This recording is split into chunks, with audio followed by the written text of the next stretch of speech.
Welcome to Unpacking with Jennifer. I'm your host, Jennifer Sattel. This is the podcast where we get real about all the things, from raising kids and managing family life to balancing work, endless activities, and somehow keeping your home organized through it all. As a mom and a professional home organizer, I know firsthand how overwhelming it can be. But here's the thing, organization isn't just about pretty containers and tidy shelves. It's about creating systems that work for your busy life, so you can spend more time enjoying your family and less time searching for lost shoes. Each week, we'll dive into everything from decluttering your home to simplifying your schedule, handling the chaos of kids' activities, and finding that elusive balance between work and family life. Because let's be honest, we are all trying to figure it out. So if you're ready to unpack the mess, both inside and out, let's jump into this week's episode. Welcome back to another episode of Unpacking with Jennifer. But really quick, please click the like, subscribe, and follow button so that way you get notification when a new episode drops. I have a super special guest, my husband, David Sattel. Yay, David, say hello. Hello, special guest. David, are you so excited that 2 days ago, I got my Social Security card with my new last name? I am ecstatic. I think it's about time. I think you've waited long enough. Your daughter doesn't understand why that you don't have the same last name as I do. Why? And she has the same last name as I do. Why did you just throw me under the bus and then slowly clump over it? Well, because this is how we work. Yes, it came so fast. They said 7 to 10 days, and it was like 3 days. It was very exciting. Now I really can get the ball rolling. Now I have to go to the stupid DMV where I have PTSD. But you built yourself up to be like, I'm going to go to a Social Security office, and it's going to be a shit show. And was it a shit show? No, David, it was not. Not everything's a shit show, Jennifer. Most things are, David. Most public buildings where you have to go and sit and make an appointment are shit boxes dipped in more shit. Are you so excited to be talking to me today? I am. I'm really excited. I'm super excited. A lot of people know our history that I've mentioned before, but do you want to say your version of our history? Village Christian, 5th grade, 4th grade, 6th grade. No history from 7th to 12th, except for maybe a football game here and there that we'd see in passing. And then 20 years later at a little Facebook connection reunion. And the rest is history. The rest is history. You know what's so funny is, I don't know that I've mentioned this part, is I was on Facebook and I happened to be at my mom's visiting, and all of a sudden it popped up of people you may know, and it said David Sattel. And I believe I messaged him in Facebook Messenger, and he told me, my cousin just signed me up for Facebook like yesterday. It was like a day or two before. So that's why I had never seen him, but for some reason. Well, how that got started is I didn't want to be on Facebook. I didn't want to be on any part of social media. All I've heard is bad stuff. So long story short, I told my cousin I was in Tampa, Florida. I'm going to go take a shower, and then we're going to go play golf. And when I came out of the bathroom, he had a Facebook account set up for me with the original name of Betty Crocker Jr. that then got deleted to my name. What was Betty Crocker Jr.? I have no idea. Oh, because you don't cook. So it's definitely not in reference to that. Just in the sheets, baby. You're so stupid. You're so lame. I'm embarrassed for you. Okay, so we reconnected in Eagle Rock. The Black Boar. Which I don't think is there anymore, is it? I don't know. Okay, so it's about how often we go out drinking. Exactly. We don't do it anymore, except secret fireball shots in the garage when I'm going to crack. So we go to this Facebook meetup thing because it was around the holidays. So a lot of people were in town or whatever. And I walked in the bar and you were there already. I was. Had I been drinking? Yes. A lot. Well, that hurt. I felt I was not a lot. I think the people that you were with were also drinking. True story. A lot. That's also a true story. But we had such a good time. We did. It was nice to talk to you. It felt very comfortable, didn't it? Well, it does when you know somebody, even though you haven't seen them in 250 years. Yeah, I felt like it wasn't 250 years, though. I felt like it was just like a couple years that we hadn't talked, even though it had been a while. It felt very easy, like Sunday morning. It was easy. Like Sunday morning? Just like Sunday morning. So good. Okay, so we reconnect there, and you happen to be going, I think, I was already in San Diego for the break, for the holiday from work, and you were at your sister's, who's also down kind of the border area of San Diego. So you had come down like that same week, I think, and we ended up just like talking. And we did one of those things where you just sit and talk for like 5 hours. I remember. We sat on the couch. We sat on the couch at your sister's and we're just talking for like 5 hours, just about everything and anything, right? Yeah, and prior to that, we were at a little Irish bar. Oh, yeah. Top of the morning to you. Yeah, and that's where I learned about SoundHound. What's that? Where you can put up that app when there's music playing in the background to find out who the artist is. Is that I thought it was ShamWow. Well, there's that one too. Or Shamzooey or something. Shamalama ding dong. Shazam, not ShamWow. That's the thing that absorbs the water when you need. So stupid. Okay. I'm laughing because I totally messed it up. I didn't know about SoundHound. Anyways, that's what you remember of that night? Not that we were sitting there like totally having a good conversation. You remember SoundHound? Yeah, because then I could hear any music I wanted to at any point in time by just opening up that app and figuring out who it was. Okay. All right. So I was living in San Jose. San Jose, where I lived in this apartment. And this was like this was longer than that. This was like 15 years ago, maybe, when I first got the apartment. And back then, it was the only thing I could afford. And it was like an older apartment building. But actually, the apartment itself was actually pretty big. And there was this guy, and I would tell David when we started, because we kept talking. We just kept talking, but obviously it was long distance. But there was a guy across from me, and he would just stand out all day and smoke. Smokey Joe. So I named him Smokey Joe. And then there was a squirrel in the tree above me that he would come and visit, and we named him Squirrely. So when David came to visit me finally, after like 170 years of not, he got to meet both Squirrely and Smokey Joe. And he really was Smokey Joe. That guy smoked 1,000. Every time I was home, every time anything, even late at night, he would just be standing out there smoking. I'm like, oh my God. I think he was taking a pause break from a video game. I don't know, but it was long. He just smoked. I'm like, imagine what your apartment smells like. That's what I thought of. This is where I think of. He was smoking outside. He wasn't smoking in the apartment. But he brings it in with his smokiness. So David finally came up to visit me. We're gonna skip and then we're gonna go back. But he did finally come up to visit me. Would you say that you were nervous, even though you didn't tell me you were nervous until like 2 years later? Well, you could say I was nervous because I was at the Burbank Airport bar an hour and a half ahead of time ordering 25-ounce beers to not be so nervous to when I got to you. But oh, yeah. That was a shit show. Oh, man. You want to talk about a shit show. I go to pick him up from the really cool airport that was like 7 minutes from my house. It would be like going to Burbank Airport, and you lived in Burbank. It was so great. And he was so drunk. And I was like, what the fuck? And not only that, I'm a planner. So I knew he was coming up to visit. I had planned the whole two and a half days down to every minute, because that's how I do things. And I've now changed my tune with this guy because there's no plan. He just flies by the seat of his pants. But I did not know this at the time. And I don't even like hockey, but I was like, we're going to go to a hockey game because right there, we're going to go here and there. And that when I picked him up that Friday night, he was MC slammered.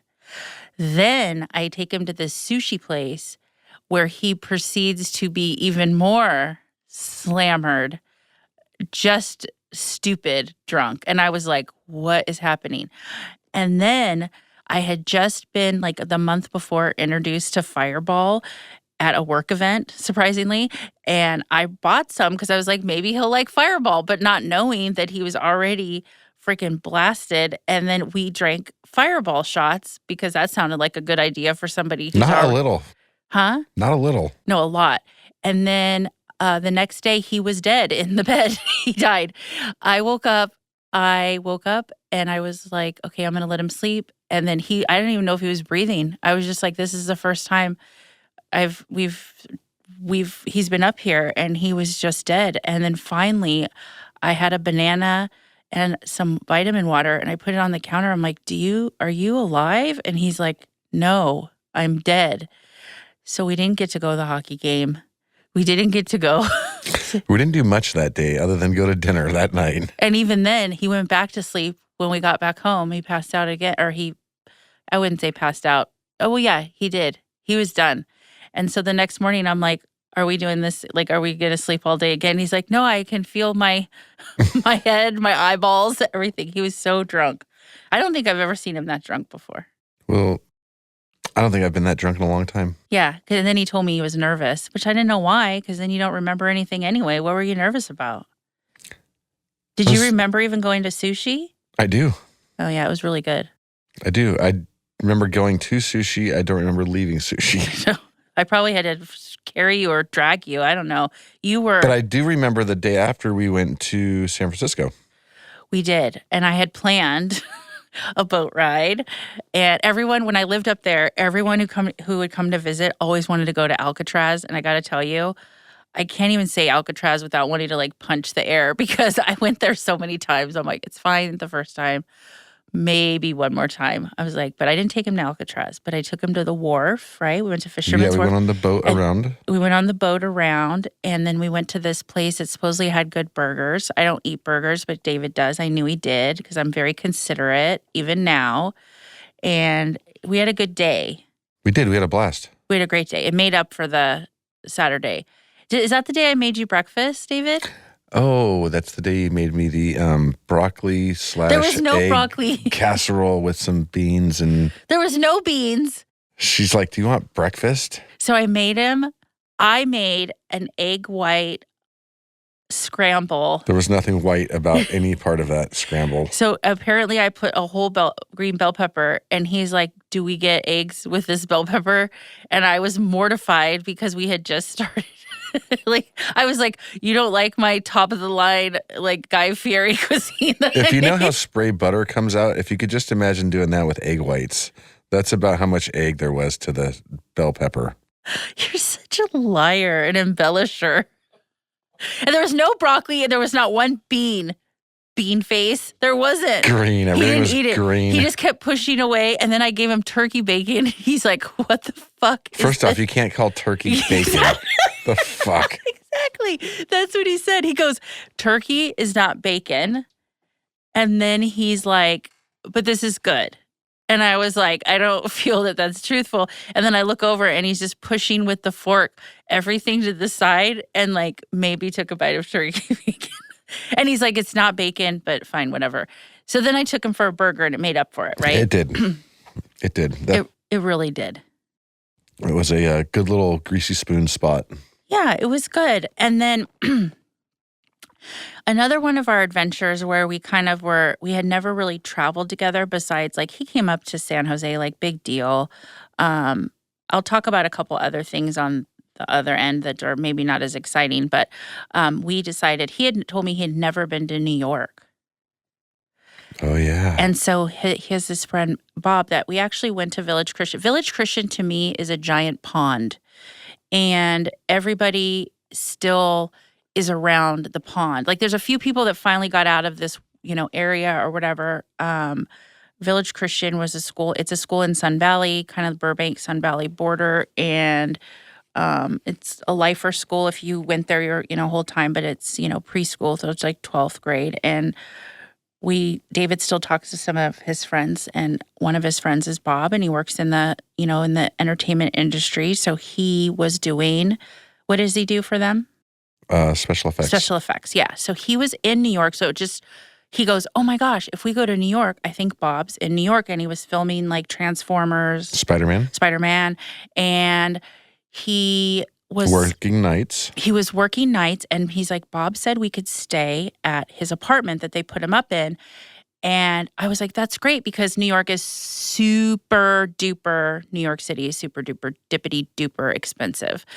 And we were going to plan, and we made a plan. We got flights. David talked to Bob. Bob was totally fine with it. He's like, I'm going to be working nights. We'll be gone during the day. He didn't care. It was, this apartment was like on Fifth Avenue, like Fifth Avenue and like something. I don't remember, but I want to say like Park Avenue and Fifth Avenue, even those are probably parallel, but you know what I mean? Like totally not what I was picturing, like this high-rise building, gorgeous gorgeous views of like the city, just crazy. It was a very small, it was one bedroom. It didn't matter. We had an air mattress, whatever. And we got to do our stuff during the day. We were able to hang out with him a couple times, but we were so lucky because we had a really cool place to stay. Right, David? Yes, it was very, very cool. Okay. It was very cool. It was on 46th Street. I was close. I said 5th, so I was right on it. I was just 40 away, but yeah. Yeah, I was right there. The one thing that was really cool about New York was we got to see Bob a couple times and go out and enjoy some beers, and went and had some pizza one night. Yeah, and he knew some kind of like cool, like, kind of off the path. Because David had never been. I don't really love like super touristy stuff. I like knowing like the small stuff. Times Square to me is one big toilet, and it smells like a toilet. There's so many people, and honestly, there's a fucking Olive Garden there. Like, I could see it. The lights, it's all cool. That way, you want to see it. But he took us to like, where did he take us to? We went to the Criff Dogs. Yeah, he took David, he's like, oh, go to this Criff Dogs, which... It's a hot dog joint. Downstairs, you go down like 10 stairs and you enter. It's almost like you're going to a basement. And then there's a telephone booth over in the corner. And if you know the word, when you pick up the phone, the person on the other end answers. If you say the correct word, the little door opens up and you're now in a speakeasy. Yeah, and it's like in the middle of it's in the bottom basement. I mean, you would never in a million, jillion, billion years have thought... It was cool, but I don't eat hot dogs, but David said they were great. They were great. And the odd thing about it is you literally walk down there with like your fist clutched because you don't know what you're going to go into. And when you think of New York and you think of like the subways and the shit of the shit, you kind of go in unexpectedly. But when I opened up the doors and you could smell the onions cooking and the bell peppers, which by the way, those bell peppers smelled good. Oh. What? Are we back to the really delicious top-tiered omelet I made, or egg scramble? Thanks. We'll call it a bell pepper scramble. So we did that, and he took us, where did he take us in Central Park? Whose headstone was it again? We went to the Cleopatra's Needle monolith thing. We went to... Wasn't it a famous person's bebop? Where John Lennon... Yeah, he's someone Strawberry famous. Fields. He's someone we know. Not personally, but we know. And he took us around. So that was cool. But we also did, some of the touristy stuff. We went to Hell's Kitchen. We did all this stuff. It was really great. Make sure that you carry a light rain jacket when you go to New York. I did not carry a light rain jacket when we went to New York. So I had to borrow David's. It rained a few of the days. Not the whole day, but it was the one day it was the whole day. Yeah, like we went and I had soaking nothing. wet. Because of course I pack everything. And she wears flip-flops everywhere. I maybe wear flip-flops everywhere. And then I was trying to be really cool. So New York to me is very fucking stressful. And this was a while ago. I can only imagine what it is like now. Let's say 8 years. I don't know how long I've been there. Probably about, maybe with you is the last time. So 10. 2014? Yeah. So like 10 years. 11 years? 10 years ago, whatever. Anyways, it's very stressful. When you're crossing the street, you have to have like the secret of all the land to cross the street, because you see like the green go, but people start going on the red hand and they push you and they freaking go. And we were walking and I felt like very stressed out. And then I tripped because I'm not Grace is not my middle name. It's our daughter's middle name, but I am not graceful. And I tripped and I hurt my ankle, and we had to go in Bob's freezer and get some peas or some... Yeah, peas and carrots. Peas and carrots because my ankle was all swollen, and then it was raining, and I didn't have a rain jacket, so I had to wear David's, and he didn't. Did you have a rain jacket? I did. You packed an extra one. I did. Oh, because he packs smart sometimes. But it wasn't even a rain jacket. It was a windbreaker. Yeah, it was a windbreaker, but it held the rain, I think. It held it all over my body. Yeah, and then we went to the Marriott, and we went onto the whatever floor it was, and it's that floor, it's like turns. Revolving. A revolving Marriott, and it was like dessert. It's a revolving restaurant at the top of the... Yeah, that's what I said. And then it was a dessert like buffet, and so you get to see 360 of the city, which was really great. And then it started raining, and then you really couldn't see anything, but we had such a great time. And then what was the name of the bar we went to? The McKellen's, McSorley's. McSorley's. Irish pub. So it's the oldest bar. Yep. David, tell this story. Oldest bar in New York. It's got Thomas Jefferson's wishbone up there. It's got Abraham Lincoln's hat and its chair that he sat on. A couple other, old famous guys from back in the day. So we walk in and... light or dark. So you walk in. So I'm not a huge beer drinker. I sound picky, but I'm not. But I'm not a huge beer drinker. So you just go in and the guy's like, light or dark. And I looked at David like, I don't know what that means. Is that like, I don't know. And then it's like a pint glass. So I just got light beer. And they give you two. They give you two to make out. 16 ounces a pint. They give you 2 8-ounce glasses. Oh, okay. So anyways, they hand them to us. David gets his beer. We're standing there and it's packed. It's solid people. I cannot hear anything. And he kind of starts chuckling. And he kind of starts chuckling to me. And I'm like, why are you laughing? And he's like, I've been holding something in all day. And then, of course, because this is our first trip together, we'd only really been together about 6 months. I'm like, oh my God, what? Like your mind just goes like, what? Like, do I have a booger in my nose?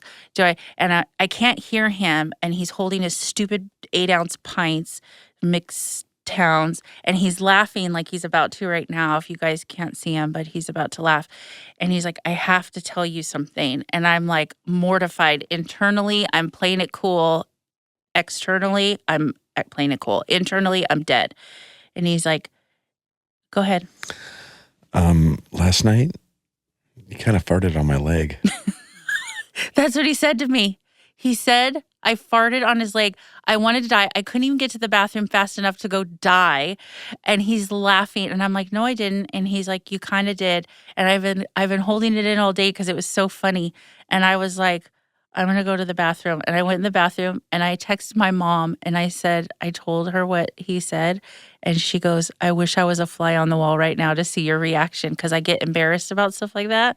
And he was laughing hysterically. I'm like, I'm so embarrassed. He's like, why? It was hilarious. I was laughing so hard while it happened. Yeah, and we were on an air mattress in the thing, so maybe I just felt very comfortable. I don't know. I was sleeping. Yeah. And I died. I was so embarrassed. So like the rest of the time I was very embarrassed. But he said it wasn't embarrassing. But I just remember that's where he told me, in a place where I'm holding stupid beer. And it was loud. I didn't want to yell it. Yeah, he doesn't want to yell it. I can't hear him. So I'm like, what? And he's like, you farted on my leg. And I was like, what? And then he said it again, and I just died. I died. I put down my stupid beer, don't even drink. It was stupid. The problem is I couldn't figure out at what was the appropriate time to say something like that. But I was like, why would you even tell me that? Like, you could have gone to your deathbed with that. If you don't know Jennifer is prim and proper when it comes to certain things. All right. There's other shit where shit just flies off the handle. But she is prim and proper. She is not one to, walk down the aisleway at the grocery store and just let one rip. Oh, God, no. Oh, God, no. Even just saying that, I'm uncomfortable. So it was funny. Trying to tell her without making her be super embarrassed or having her be super embarrassed or ruining the day that we had such a great day together. And I stuck around. I mean, I'm still here. She, did that many, many years ago now. I still have the mark on my leg. But, You ass. But we laugh. I mean, it's funny. And I actually, even though it was so embarrassing, honestly, it was very embarrassing for me. It was something that I think was kind of like our personality now. Like You didn't think it was a relief? I didn't. No, you're so lame. I think that was something that I needed because I was always so like uptight about shit like that, and it was really funny. It is 100% not what I thought he was going to say to me. I really thought he was going to say something like you've had something in your teeth, or maybe a booger flew and was on my cheek because it was raining. But no, he busted that one out, and I just morphed into butter and died in the bathroom. And the person I text was my mom because she was like, I just wish I was there to see your face. And I think he told my mom when we got back, like how fucking hilarious it was. Yeah, we had a good time. And that was something that was super embarrassing, but funny. Would you say that that was one of our favorite trips that we've done? Oh, that was a great trip. It was a good one, yeah. I mean, we've had some good ones to Utah. Yeah, we've had a lot of fun trips, but that one was just him and I, and just kind of like he just trusted my planning. He's not a planner and he's not a morning person. You know how hard it is to like be like, hey, our flight's in a couple hours. Oh yeah, and when we flew into New York, we took a red eye on JetBlue, and David's like, I'm like, I can't sleep on a plane really good. So he gave me some like abracadabra medicine, and we went to the bar and had like a couple drinks before. And I literally, before we even took off, I was asleep. And when they told us we were landing is when I woke up, and it was perfect because I was really nervous because he can sleep standing up. But we land and we're starving because it's like 6 a.m. And I'm like, let's go to a cool like New York deli. Like, let's do that. And let's go to this cool deli. And we go, and I'm always like, try to be very mindful of what I'm eating. So I don't want to eat like, just junk. And what did I order, David? You ordered the vegetable breakfast platter. Yeah. So he gets this delicious, greasy, like amazing, like hash browns and like Omelet. goodness. Like it was so good looking. And I get some fucking piece of shit pile of vegetable because I'm like, well, we're going to eat really bad here. So let me start off the day with this crap. And I just remember I hate radishes, and there were radishes and they were black. They were black. They were rotten radishes. They had one whole side of it was black. Like they didn't see that side when they picked it up and washed it and then put it on her plate. Or they just rubbed it right in the I'm dirt. Like, can I eat some of your breakfast? And we were like, he's like, you didn't even get like a fucking bagel. You didn't get anything good. And from that point on, I just said, never mind. I'm just going to eat the good stuff. Because it was it was like carrots and like stupid shit. It was so stupid. I don't think of onion as a breakfast oh yeah, thing, but there's like 3 slices of purple onion. Yeah, like who's eating that? I don't know. I don't know. His was much better. Just so you know, don't get any veggie shit in a New York deli. Get the good stuff if you're ever traveling there, and also bring a raincoat if you ever go. Just a quick go to Carnegie Deli. Oh yeah, we went to Carnegie Deli, and I'll tell you, the sandwich. We took a picture. It was like the size of our body. We each got a sandwich. And it was like the size of our head and neck, and I ate like half barely. Yeah, I think we took it back. Yeah, it was so great. It was so good. But that's what you picture there. So we had a really good time. I think David had a really good time. Correct me if I'm wrong. Oh, I had a blast. Yeah. Okay, let's take a quick break. Click the like, subscribe, or follow button on any platform that you're using, and that will give you notifications when the next episode drops. Now back to the show.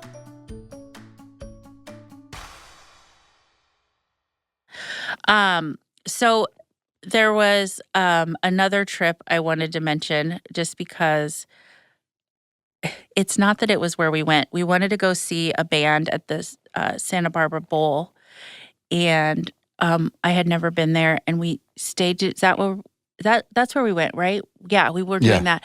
And I was like, we went to go see Fun. And I wanted to stay on State Street, but I just thought I had been in Santa Barbara so many times, but State Street, you walk around the certain area, and it's by the off the beach, and there's all this shops and restaurant stuff, but it goes for a long way. 3 or 4 miles. Yeah, I didn't realize how far back it went. So of course I'm like trying to look for this trip. or this room, and I find this place that's affordable for the weekend. And it was like Labor Day weekend, I think. And it was really off the beaten path. It was really far because I'm thinking we're just going to walk around everywhere. It's by the on-ramp to the freeway. Yeah, it's so far. And we get there, and I don't even remember. The name of it was like the King's Inn or the King's Hotel. It was something I should have known. Do you know when you do things? So we get there, and I'm kind of like, oh, this looks a little like not like the picture. And we go in, and it literally looked like a Golden Girls, the house in Golden Girls. All of it was like gold and like floral wallpaper and like gold freaking trimmed wood shit. And it was just gold. Everything was gold accents. And all this floral, it literally looked like the Golden Girls house. So we go in, I'm like, this isn't like any of the pictures. So I was already kind of like, well, that's not cool. The bathroom didn't work really good, like the shower. So David just ripped off the shower head. And then we were leaving one day, we're going down the stairs, and he's like, be careful, someone threw up on the staircase. And of course, we were by the staircase. So then I just started crying. And he was like, no, it's still a really fun trip. And I was like, this hotel is terrible. But you forgot to mention that when we opened up the door to go into the bedroom for the first time, or the room at the first time, you're like, it smells like farts. I did. Yeah. Oh, yeah. It smelled. Oh, yeah. There was this terrible smell. Terrible. It smelled like broccoli was cooking for 7 years, and it was so terrible. And then I just looked at the furniture, and I'm like, this is none of what the website said. This is none of what, Expedia's. It's a bait and switch. It was. And then the bathroom was really tiny, and it stunk like sewer. Oh, that was the other thing. The toilet was like 6.5 feet up off the ground, so that if you did have to go to the bathroom, you could go now and maybe hear something hit the water in a minute or two. Oh, yeah. And the shower had no pressure. So I just heard him rip off the shower head and like toss it on the ground. And it was like rusty. It was just terrible. So that part was really gross. And then it was like, oh, there's throw up. But anyways, we went into the Santa Barbara Bowl, and that was so fun. That was really great. And that part was fun, but I was so excited to plan. And when I plan something and it sucks, I really like take it to heart. And I was like crying, and he's like, it's totally fine. Like, I don't care. Like, I've slept on the ground before. And I was like, yeah, but the ground doesn't cost money. Like, this cost a lot of money. It was really gross, but we never really complained, I don't think. No. Because I mean, we've had a couple shitty, stupid things with like the rental car for Utah. Oh, yeah. Yeah, there was a company that was yellow and it wasn't budget, something rent-a-car. Anyways, we won't throw them under the bus, but it was a shit show, almost 2.5 hours to get a car. And then the car that I actually rented wasn't the car that I actually got. And then they're trying to give me a stick shift Jetta. Oh, yeah. In Utah. We went in winter. The snow. Yeah, we went. And it's front-wheel drive. We went President's Day weekend. This is obviously before we had Charlotte, because we were able to do like willy-nilly fun stuff. Now we do fun stuff, but it's all a little different. But yeah, they were trying to give him a stick shift. He's like, we're going through the fucking mountains, dude, to Park City. Like, are you kidding me? And it was expensive. It was more expensive. It was like one of those things where he actually did say something. I don't think anything happened, but we're just not really like that, I guess, right? No. But if you go to rent something and you expect that's the picture that you're going to get. Yeah.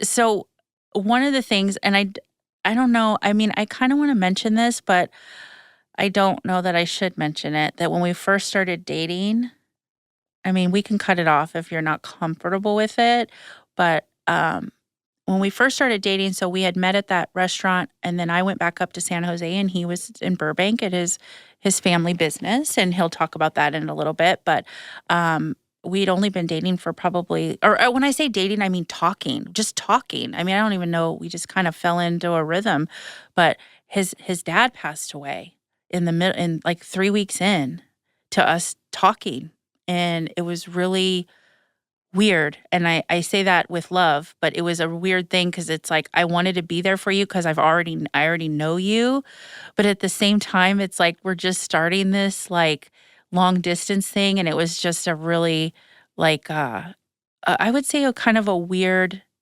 dynamic to be thrown into. His dad passed away suddenly, and that part was. Do you think that was a little hard? I mean, I didn't want to go. It was, yes, unexpectedly, but prior to that, your uncle had passed away. Yeah. Right after your uncle passed away, my dog had passed away, who had a heart attack unexpectedly while I was out of town at a Broncos San Diego Chargers game. And then, my dad, Yeah, it was really strange. I was supposed to go up there, or you were supposed to come down that weekend. I was supposed to come down. The weekend that this happened. I used to work for one of the companies was Under Armour, and I was in Houston, and I was helping with the Houston Marathon. Under Armour was a sponsor, and he called me, and he had just taken his mom and dad. Your dad had never been to a Lake. He always wanted to go to a Laker Clipper game, right? Yeah, it was a Clippers Magic game. He always wanted to go to a basketball game or a Clippers game or something. Yeah, or into Staples Center. He'd never been in a Staples Center. Yeah, that was it. And David called me. He was so excited, and he was kind of texting me, "Oh my gosh, this was such a great present. Like, my dad's super excited." And he called me when he got home. He's like, "Hey, I'll talk to you later. I'm 2 hours ahead. I have to get up at, the butt crack of dawn for this thing." And then he calls me right back, and he's like, my mom just called, or somebody just called, and the ambulance is on the way." And sadly, his dad came home from the game and just had a heart attack and died. And I know I don't want to be a downer, but I feel like it was a weird dynamic for us to start something, but I felt like it was like very close. It brought us a little closer. I was supposed to come down that weekend that this all kind of happened right after the marathon. And I was like, do I go with all these family flying in from Canada? Like, we weren't there yet. It was weird. I didn't want to be like, look at me. But at the same time, my heart was broken for him. And it was just, I don't know, it was kind of weird, but I feel like it brought us a little closer. Do you think that? I do. Do you really think that? I do. Yeah. I also think, you had your surgery on your nose, which was not that much longer, or not that long afterwards, right? Your deviated septum, which I diagnosed. I had sinus surgery, butt munch, and they also did that while they were there. Like I said, I diagnosed it. And I mean, fine. Sent her flowers. He did, and a little bear that I still have. And a little bear. Yeah, in the middle of all of this. I think that's the one she punches when she's mad at me. I just punch you when I'm mad at you. What was really kind of back to our history, and obviously I'll keep going. I don't want to just, but my uncle was a big part when David was in my life as a youngin, like around 4th, 5th, 6th grade. He would come to our house. My mom and I lived with my uncle and my cousin, and my uncle was a big part of David, just being around David. David knew him very well. My uncle absolutely adored David. And I have mentioned before, told me when I was 11 years old that I would marry David Sattel. And my uncle passed away that summer. I reconnected with David in December, and he died in August. And I always think about like how he would just be so excited. He loved David. He talked about David all the time. I didn't even realize until really kind of diving in with David and I's relationship is they would go play basketball. Didn't you guys go play basketball together? And they just hung out, and he went to family UCLA football games. UCLA football games. We were big Bruins and all of that stuff. So I was heartbroken that David didn't get to, or my uncle didn't get to see that David and I had not only reconnected, but that we were in a relationship. And then, obviously now we have this amazing daughter, and it was weird. And then his dad, unfortunately, I didn't even really get to meet him again, or meet him again or see him, and obviously, all the factors that go with death and things like that are really kind of challenging. Charlotte, he didn't get to meet this amazing little girl, and my uncle didn't get to meet her. So there's some things that I think kind of connected David and I in a way that I think was very unique to our relationship and our history, that most people wouldn't know, that my uncle hung out with David when I wasn't even around, playing basketball when we were like 10, 11 years old. And here we are, not 10 or 11. No, but it's like, once again, it's a small little world because my oldest friend on the face of the earth, Joshua, lived across the street from where you grew up at your uncle's house. Totally. So David's like oldest, bestest friend, he has a pretty big family. He has like 5 siblings or 4 siblings. There's 5 of them. They lived on the street I lived on, Outland View Drive. They lived on that street back in the 80s when I moved there. Like, what are the chances? So when I meet Josh or I see Josh, when David and I started dating, he freaking lived on Outland View Drive like a few houses down from my uncle. And that's David's like best friend in the whole world, his lifelong friend. It's like so crazy. And my cousin, at the time when they were like in 3rd grade, with David, with all of Josh's family who are from Texas, they all went to Texas. And my cousin went there. And I moved out like a few months later. Like, it's so weird. Yeah. I forgot about that. I mean, I kind of forget. It's like our history. You spent a month there. Like our history is weird. I mean, it's good. It's cool. But I kind of forget how woven it is in like different capacities, I guess.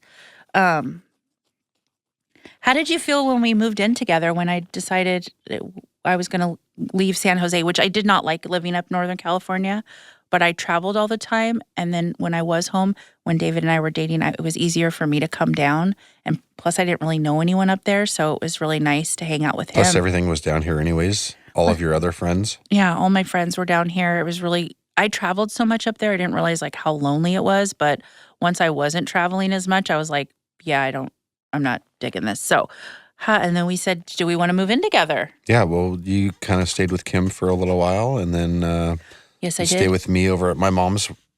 I moved back in with my mom after my dad passed.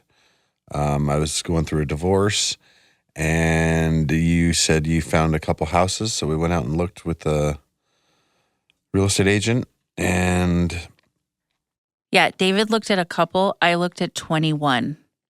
David looked at a couple. Most of us know a couple is like 2, maybe a few is 3 or 4. I didn't want to waste my gas. I didn't. I totally did. I wanted to. Driving around. How did you feel about when we were going to move in together? Scared.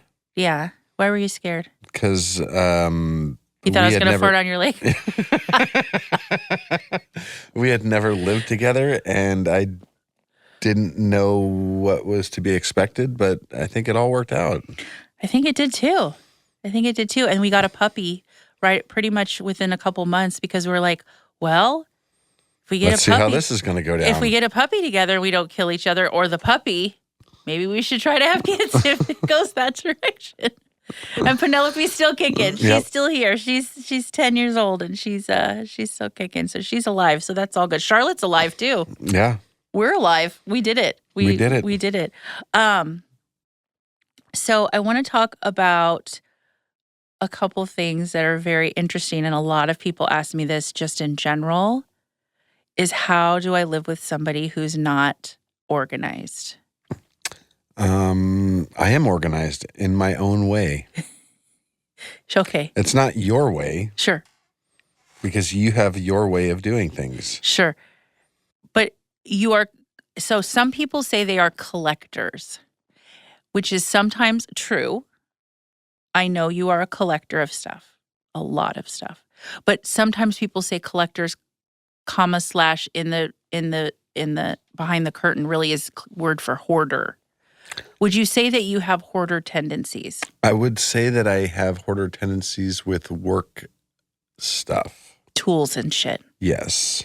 Yes. Because you can never have enough screwdrivers or crescent wrenches or... Yeah, you can. You can have one. You know.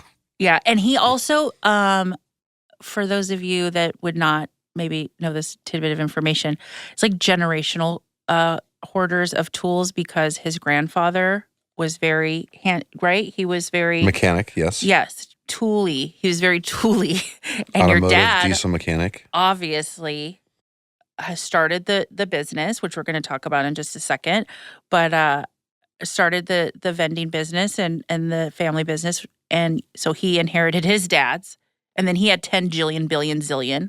So now you have 20 jillion, billion, zillion. And then you have 75 trillion, billion, zillion. So it's a lot of tools that no one needs.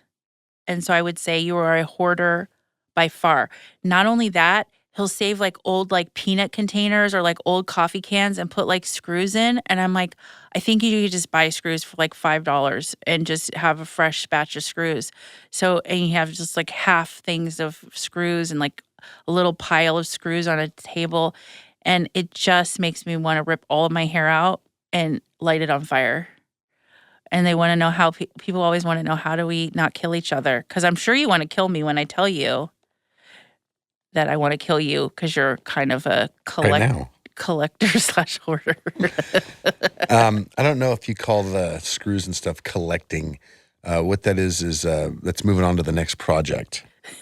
Okay. Therefore, I don't have to go out and spend money to buy the stuff again because I already have it. I I don't know. You just got rid of some bowls in the house and some plates, but yet I think they're the same color you replaced them with, just a little bit smaller. So we had bowls and stuff. We had bowls, but these ones didn't have yuck in them. Oh, they're a little more aesthetically pretty. No, you can't see the bottom of it when there's I milk and can. cereal in it, honey. We don't eat milk or cereal, but if we did, but you could see there was like, ugh.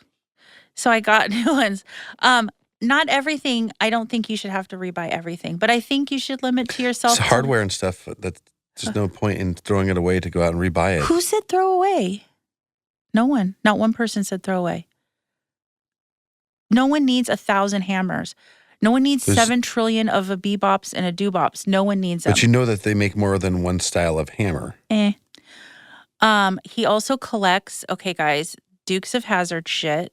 He collects Fast and Furious stuff, Star Wars, not Star Trek Wars. A little bit of Star Wars. A little bit of Star Wars. Which Charlotte, now you just introduced her to Star Wars, the movie, and like the little guys in the machine, the airplane. Millennium Falcon. Yeah, the fucking.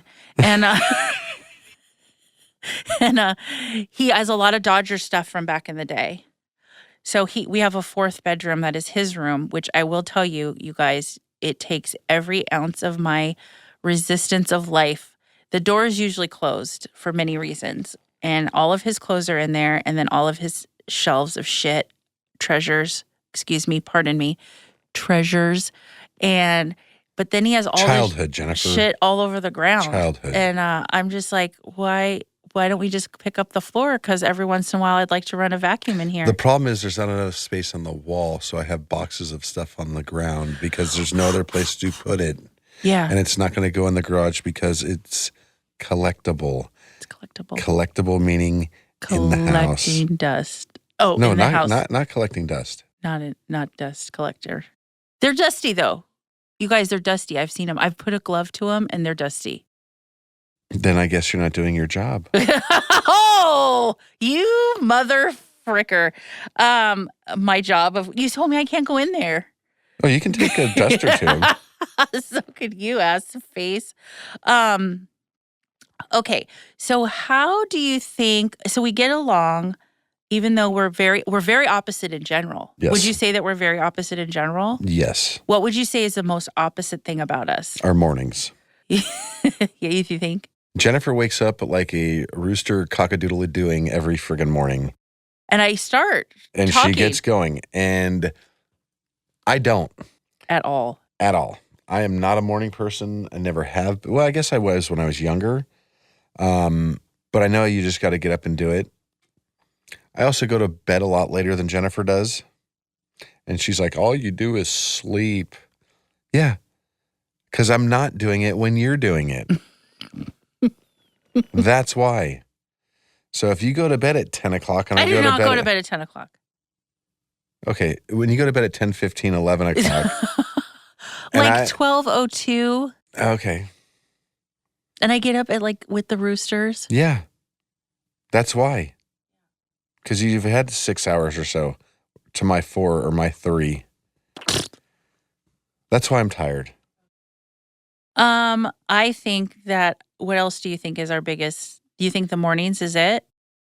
Mornings, I mean, that's. But his morning, guys, he finally starts functioning around, like, if he, let's say he gets up at 9:30, which honestly is, I feel, pretty early for him if he gets to sleep in. Like 12:31 is when he's finally like crusty. This is on a Saturday or Sunday when we're not having to do anything. Yeah, but we always have stuff to do. Sometimes you just need a break. True story. But it takes him like 4 hours to wake up. Because during the week, it's hustle and bustle and let's get it done and get the kid to school and go drop her off and pick her up and do this and stop at the grocery store and go here and go there. Go back over to mom's house because that was forgotten, or go pick up this, or drop my shit off at UPS, or whatever it might have to be. Sure. It's hustle and bustle. Let's go. 5 days out of the week, usually. Even our Saturday, too, because of running around with Charlotte. Yeah, or work. She has a lot of stuff, too. Yeah, you're right. But you're not a morning person, and it makes me nuts. Like, I envision ripping your eyelashes out. Okay. But I won't do it because I love you. But I want to. Or when you say, I'm just laying here while snores are coming out of your mouth, I'm like, you're not just laying there, you're sleeping because you don't snore when you're awake. Apparently, I also snore. He told me too. He tells me when we started dating or when we started living together, every once in a while, he's like, oh, it's so cute. Like once we had Charlotte, there's a baby bear snore. He's like, no more baby bear snores, Jennifer. They're full-grown mama bear. He says it's not all the time, though, but it's mortifying, and I just have to accept it because it is what it is. I mean, your mom even tells you. I mean, what does she know? She snores too. So tell us about your family business. 1974, Dad started David's Vending Sales and Repair, selling new vending machines and repairing vending machines. Right up in about 1980 or so, started doing rentals for the studios. So a lot of times if you're watching a TV show or a movie or even a commercial and there's a vending machine in the background, like we're watching The Rookie right now, and we sold him a couple vending machines, and that's in the background. Oh, by the way, people, he will stop to rewind to show you, to then get Charlotte, if she's like asleep, probably wake her up to show her that the vending. I do not. This is the vending machine that was used and the time. And look at, this is Daddy's vending machine. Oh, Jennifer, look, did you see this vending machine? I'm like, David, you showed me 727 times. And he's like, now it's 720. It is exciting, though. It's cool. I think it's really cool. It is neat. It is cool. The vending business is a fascinating business. At the same point in time, it is a pain in the ass business. Because just when you thought everything was going straight and narrow, you get a coin jam, or you get a dollar bill jam, or you get some guy that calls me up that says, hey, how fast can you get here? I just locked my keys in my vending machine to my car. Vending machines that sounds like a you problem, buddy. Yeah. Vending machines work 24 hours a day, 7 days a week. They do not sleep unless they're broken or you unplug them. So it is a constant go. And you've been doing this? Since I graduated high school in 1994. Did you know it before, though? Did you do it a little bit before? I did a little dabbled here and dabbled there, but my dad told me that I had to go out and get a job before I came into work to be the boss's son. So I worked at the Burbank YMCA. And also? Honey baked hams. Which he's never eaten ham since. Which is good because I don't eat ham either, so we're all good. Yeah, just odd and ends, just getting the feel for it. But I really truly wanted to be as a stuntman. And my dad basically told me that if you go and get hurt, you're not going to be a stuntman anymore. And the likelihood of you getting hurt, knowing me, I stubbed my big toe getting out of the shower. So probably better I'm doing what I'm doing now. You love it. But I do have some friends that I play softball with that are stuntmen, and they're like, you could always do it. And I'm like, I can barely run to first base. What are you talking Yeah, about? he has to have a backup, a pinch runner when he goes, but he hits the ball great, but he's just not lightning. Yeah, they're looking for lightning, and I'm more like thunder uh, while I'm running. You're not Brett Gardner. You're No, not him. no. But then again, too, we also want speed so that we can get around the bases to get the point versus a cement truck going around the bases. They've got Ferraris that they set up now. So, And you're the Pinto. yes. But a very handsome Pinto. Yeah, so you do that, but I feel like, do you feel like the business has evolved now with like reality TV and some of these shows? Like, wasn't it like a housewives show that they were talking about? A lot of people want like a side hustle, and vending seems like to people's, I don't want to say naive eye, but maybe to the naive eye, they're like, oh, I can make money. I get vending machines and I just fill it with shit and I put it wherever, blah, blah, blah, blah, blah. That's not reality. And that's not reality. And you have to explain that to me sometimes too, because I'm like, you could have a vending machine at hotels. You could have vending machines in gyms. You could do all this. And you're like, it's not that easy. It's not that simple. And everything costs.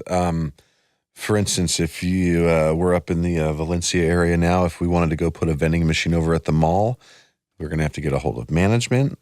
They're going to ask for insurance. They're going to ask for rent on top of that.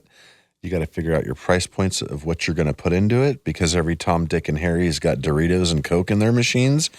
You got to stand out. You got to do something different. But the biggest thing is location, location, location. And you got to have something that people want. And if the market is saturated because every store has Coke in there, then you need to figure out what non-Coke or Pepsi or whatever it might need to be into the machine, or not even a drink at all. I mean, everyone's got an idea. Everyone's got a I have a million, but you've shot them all down for us to do a business. He's pooped on them, you guys. Like, he's literally, all my dreams have been dashed of my really cool ideas.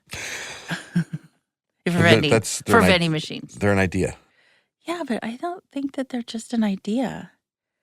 I've seen some shit in the malls and stuff in vending machines, and stupid tchotchke little craps that people buy and they're stupid. And I was like, what if we go to a gym? And then with CBD or pod or whatever, you're like, no, you can't do that. It's like oversaturated. There's the stores that do it. I'm like, well, that's like huge here. Yeah, but you can't just have it on the street. Yeah. And then I'm like, well, I see ones where they have like cupcakes, and then they have like, champagne bottles in hotels and like fun stuff like that. And you're like, yeah, whatever. And so again, all my dreams, like a balloon that you let the helium out and just floats around until it dies. But the stuff that you're talking about is like specialty stuff. Yeah. Right? You can't just stick a vending machine full of champagne outside of the studio here and expect. Well, no shit. But if you go to the airport, they have like, you could do all the Apple, so when you're getting on the plane, you have all the bebops that go on a plane that you forgot, the cords, the headphones, the pillows, You're that. a day late, honey. I know, but I said it when I wasn't a day late. Now I'm totally late. A day late. I mean, even like cosmetic Years ones. late. Well, I said it years ago, though. I probably said it in the time we were in New York, and apparently I tooted on your leg. And someone probably overheard you and started it. They didn't. I talk very quietly. No one heard me. Right. No, but there's always ways to package things to get them into a machine. I mean, you don't really see it, but Campbell's soup cans, if anyone's out there eating the chicken noodle soup, you can stick those in a vending machine and still take it home and cook it. But you don't see it. You see it at the grocery store. You see it on the shelves. We're wearing headphones. I've seen headphones in machines. Cables. I thought at a gym, everybody's into like energy drinks and protein bars and stupid shit, and you forget your towel and you're like, yeah, you've already done that. I'm like, yeah, but not everywhere, right? Not anyways, everywhere. I think there's a niche for that. Don't you think? Like you have to find. There's a niche for everything. It's just finding out where and to the put money. it. And the money to do it. And the money to do it. But most of these people, or most of the videos that you see on TikTok or YouTube or Twitter or Facebook Marketplace or whatever, when the people open up a dollar bill acceptor and they pull the money out and they start fanning themselves with it, like they just hit the cash cow, one of two things. They've staged that, or two, they haven't been there in 6.5 months and the machine's empty. because that doesn't happen. I don't know anybody, and I've been in this business for now 32 years. I don't know anybody that is a full-fledged millionaire because of vending. They've got to have routes. They've got to have employees. They've got to have trucks. I don't mean a truck. I mean trucks. The largest vendor in California just sold to a big corporation that knows nothing about vending. So we're now waiting in limbo to see what's going to happen with that. But he took over the Las Vegas market and got Coca-Cola and Pepsi-Cola kicked out of 99.9% of hotels because he's going to do a better job than what they could do. Oh, wow. Interesting. Yes. So I would say if people wanted to reach out to you, obviously they could do it through the podcast or go to davidsvending.com, right? davidsvendingsales.com. Sales.com. See, I've never been to your website because I could just ask you, right? Right. Yeah. Which, by the way, I want to say one more thing about hoarding and collecting. His dad was also in that, I would say, hoarding, collecting category. Collecting is being very, very cool. Like, you're cool. I'm a collector. But a lot of it was just shit because he didn't want to throw anything away. And when you had to move your business, the building sold and they moved to another location, you realized how much shit your dad really had. 50 years and 4 months. Yeah, 50 years of shit. And so when I go there, I don't go very often because I don't get anxiety with a lot of things. But when I go there, I am very itchy. I feel my skin repelling off of my body. We are on a mission, Jennifer. You're on a mission and you're wishing. Yeah. So if anyone knows or if anyone's interested in vending, the world of vending, or needs vending machines for something that... But it's not just new vending machines. We also do antiques. Yeah. He restores antique machines. He has... rentals. He does so many different things. But anyways, if you're listening and you know somebody who knows somebody who knows somebody that was looking for that, because I feel like there's always somebody. A lot of my clients will ask me about his business. Or if you just need answers and questions. Yeah, just reach out to me or reach out to David's vendingsales.com. But yeah, that's she'll put a link in the show notes. There'll be absolutely a link because apparently I don't go to his website. I just ask him. I don't need to go to his website. He doesn't go to my website. The hell I don't. One time when I forced Have you with seen a your gun- reviews? No. I don't you should go to my your website. I should. Did you leave me a good one? I mean, if you didn't know, I was your number one subscriber to this podcast. I didn't know that. I didn't. Should check your stuff out. I should. You know, what's funny is when I started the podcast, he goes, "Wow, your voice sounds so great." That was the first thing he said. I was like, I know, because I know. I said I didn't know that, but I'm like, really? Because it sounds to me like a yappy, like monkey, just like a yippy dog. What I imagine a yippy dog sounding like. Well, that's like go to the Yelp reviews. What Yelp reviews? Do you have any? No, I'm not on Yelp. How do you know? I don't know. I don't go on Yelp. I don't go on anything. See, I have a couple reviews on Yelp. Oh, are they good or bad? There's a couple bad ones and there's a couple good ones. The bad ones are just the ones that the people that you cannot help, that they think that you should be able to help them. And bend over and do a back bend, which I will never, ever be able to do, but I should do that. And then a handstand right afterwards. Mm-hmm. That's why I got a bad review. Yeah.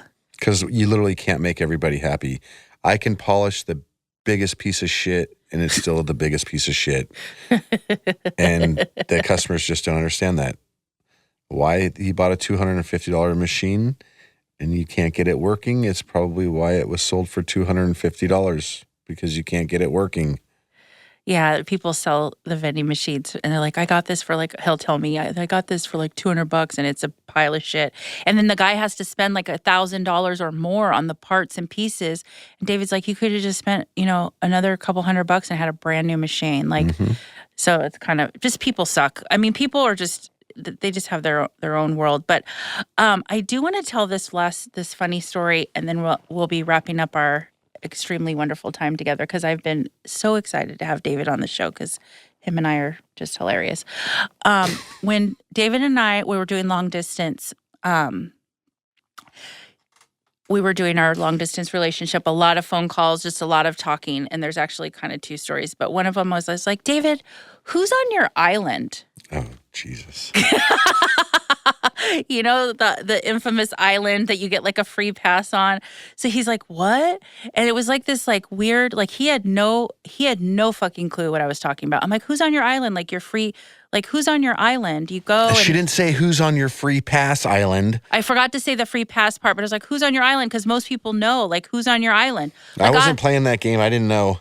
He didn't know, guys. He didn't know. So he's thinking, he's like, I'm like, on your island. Like, who's on your island? And I kept saying it because I thought, this guy's got to know your island. You get like a free pass. Like, I have an island of 10,000 people and he had none.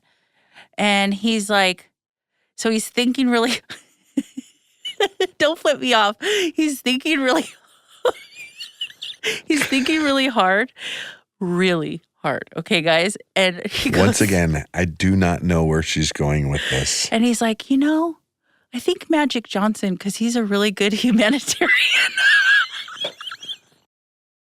She didn't tell me what kind of island.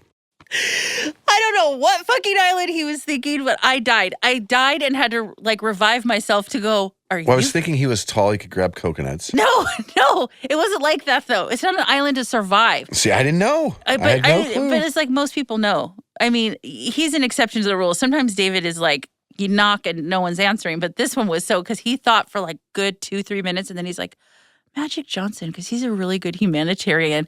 And I'm like, I don't think this is the right island or we need to stop talking.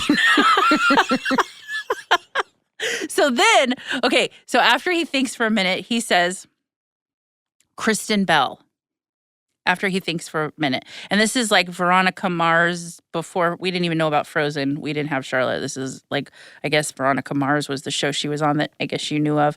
And so cut to a few years later, a few years ago, 5 years ago maybe, mm-hmm. I guess they did a reboot of this Veronica Mars and they used David's